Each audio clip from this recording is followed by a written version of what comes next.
Terus dari Pak Ganjarnya juga mungkin beliau adalah seorang nasionalis dan aku anggap satu tokoh marhaen yang tersisa di Indonesia ini gitu. Dengan tidak punya beban masa lalu, tidak punya catatan buruk juga gitu kan. Rekam jejaknya jelas lah. Iya jelas, lebih clear lah gitu dibanding. Dan bisa melanjutkan mungkin agenda reformasi itu ya. Betul, tegak lurus reformasi harus terus dilanjutkan, jangan digagalin balik lagi ke nol.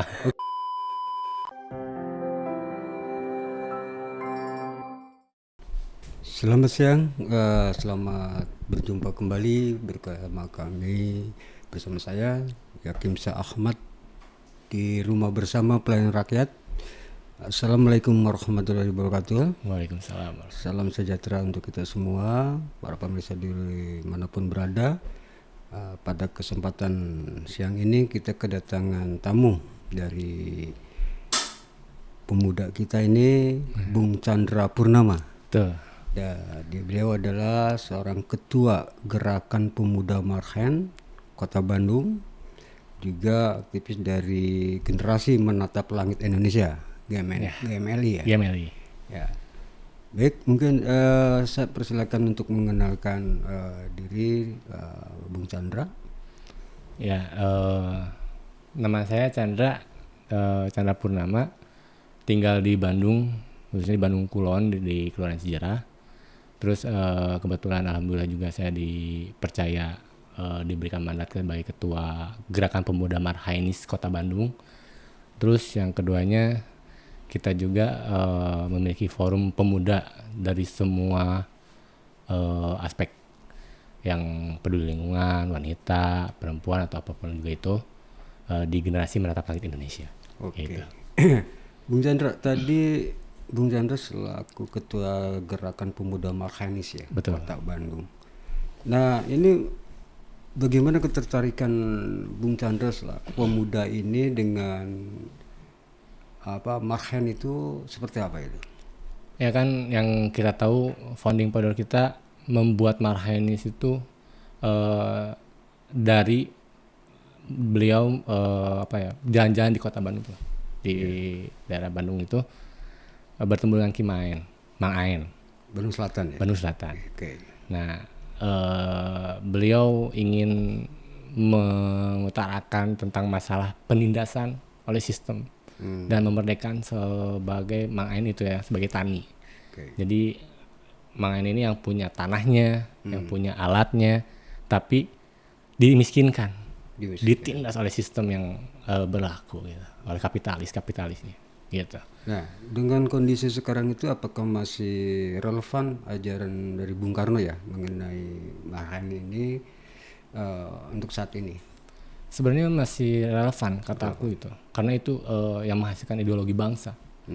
Kita tahu dari Pancasila, itu Pancasilais yang menjadi Trisilanya itu, dan Ekasila yang dari sana memiliki konsep pemikirannya yang itu yaitu ke Trisakti ya Pak. Ke Trisakti.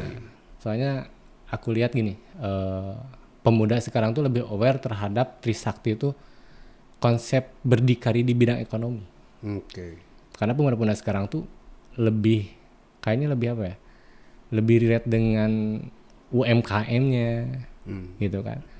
Dan itu yang harus kita tumbuhkan ideologinya terhadap pemuda-pemuda yang ada di milenial dan Z sekarang. Marhaenismenya. Marhaenismenya. Karena ada doktrin ajarannya Marhaenis, Marhaen, dan untuk pendukungnya ini yang menginginkan Marhaenis, dan ajaran untuk semuanya itu Marhaenisme ya. Betul. Oke. Ini tadi kaitannya dengan Trisakti di kepemudaan maupun di doktrin Marhaen ini sejauh mana ini saat ini? Saat ini alhamdulillah saya lihat di pemuda-pemuda sekarang yang sudah cukup pintar mungkin ya dalam bidang usaha. Kita selalu menerapkan tentang kemarhaenisan itu yang dikonsepkan oleh Trisakti, berdikari di bidang ekonominya, terus berbudaya dan berdaulat di bidang politik. Karena pemuda-pemuda sekarang tuh seharusnya jangan dipaksakan untuk yang memimpin, tapi kita ciptakan, kita siapkan dari sekarang gitu. Oh, gitu. Karena aku pikir gini, sekarang tuh adalah waktunya tongkat estafet. Karena 50% kan, 50% lebih pemilih muda sekarang itu. Nah, makanya kita jangan tergesa-gesa untuk disiapkan menjadi pemimpin gitu ya Pak ya. Tapi kita harus membuktikan dulu dari bawah dengan konsep-konsep yang tadi saya berikan tentang kemahenisan, terus tentang konsep Trisakti itu yang membuat ideologi seorang pemuda tuh lebih tangguh untuk kedepannya di Indonesia emas. Dari 45 gitu. Oke. Kaitannya tadi dengan apa? Tahun politik nih. Ya. Bahwa tadi mengusung dari Bung Chandra ini selaku ketua GPM ya. Betul. Juga generasi menatap langit Indonesia. Seperti apa melihat konstelasi kontestasi di pemilu 2024 ini?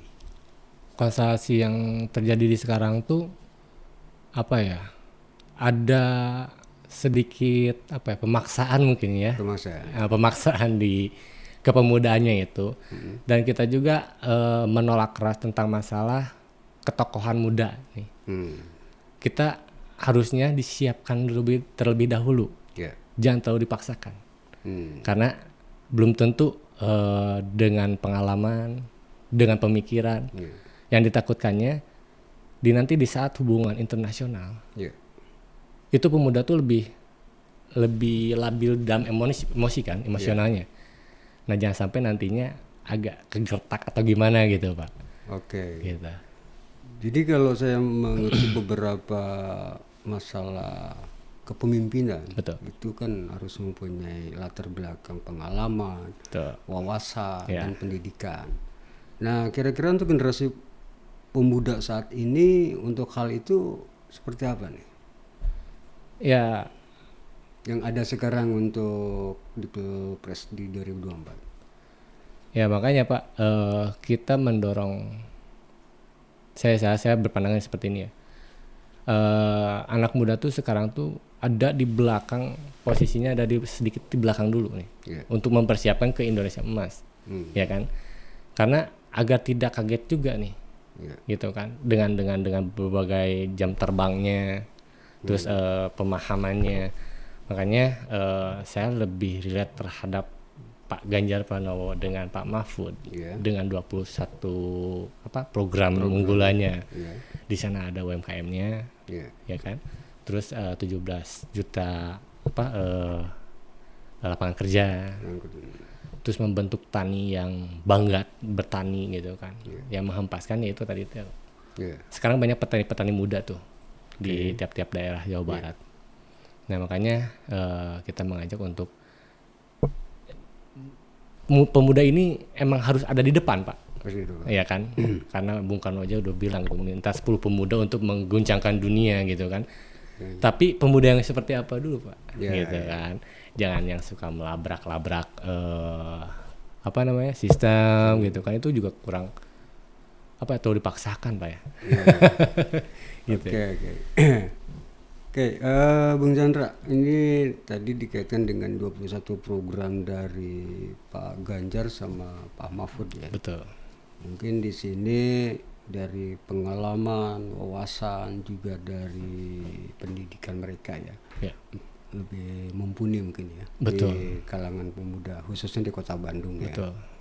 Nah, ketertarikan apa lagi nih mengenai dua calon ini, dari 3 calon ini, di mana bahwa tadi aspirasinya lebih ke Pak Ganjar sama Pak Mahfud ya. Nah, selebihnya apa nih dari calon presiden ini? Mungkin ini ya Pak, kan pemuda tuh lebih senangnya gerak cepat gitu ya. Gerak cepat. Sat-sat gitu kan. Gitu. Udah sat-sat langsung tes. Jadi Pak Mahfud ini adalah pejuang hukum. Jadi kita lihat dari kepemudaan juga, kita harus harus terbuka terhadap hukum, harus melek terhadap hukum.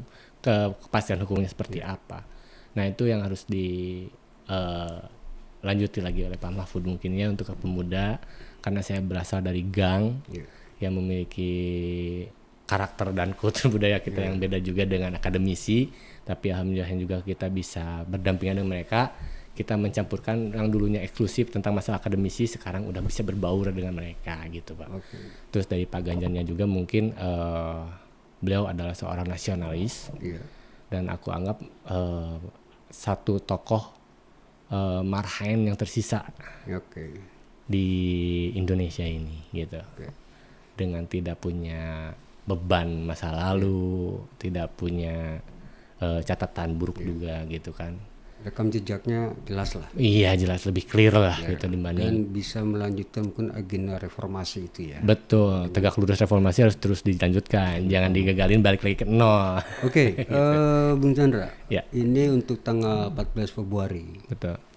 Ini kan kita ada satu agenda pemilu ya. Betul. Dimana diharapkan bahwa 14 Februari ini harapan Pak Bung Chandra gimana nih? Ya harapan saya kepada anak-anak muda yang sekarang menjadi pemilih pemula, saya harapkan untuk jangan malas ke TPS, karena 5 tahun ke depan tuh kita menggadaikan masa depan kita untuk ke depan. Jangan sampai suara kita tuh dipermainkan dan dimainkan gitu. Jadi saya harap untuk semua anak muda yang ada di seluruh Indonesia, khususnya di Jawa Barat, yuk kita ke TPS tanggal 14 Februari, hari Valentine juga, yang udah tahu bahwa kita punya kita punya pilihan Ganjar Mahfud yang bakal aware terhadap pemuda dan akan menciptakan Indonesia lebih unggul lagi dan lebih aware terhadap pemuda. Itu aja sih sebenarnya. Oke. Gitu. Di samping jangan malas tanggal 14 juga jangan golput. Ya betul, jangan golput. Tetap milih Jadi Ganjar Mahfud. aspirasinya udah mantap buat 03. Betul. Ganjar Mahfud ya. Iya. Oke, para pemirsa, Bung Chandra sudah memaparkan semuanya dari tadi mengenai masalah marhaenisme, juga dari generasi menatap langit Indonesia, juga ada beberapa kaitannya dengan program 21 dari calon presiden 03 ya. Betul. Bapak Ganjar Mahfud. Ya, untuk itu para pemirsa yang ada di rumah, mari juga dengan Bung Chandra untuk memberikan support dukungan kita bagaimana 03 ini bisa menang dalam kontestasi 14 Februari 2024 ya. Ganjar Mahfud Menang.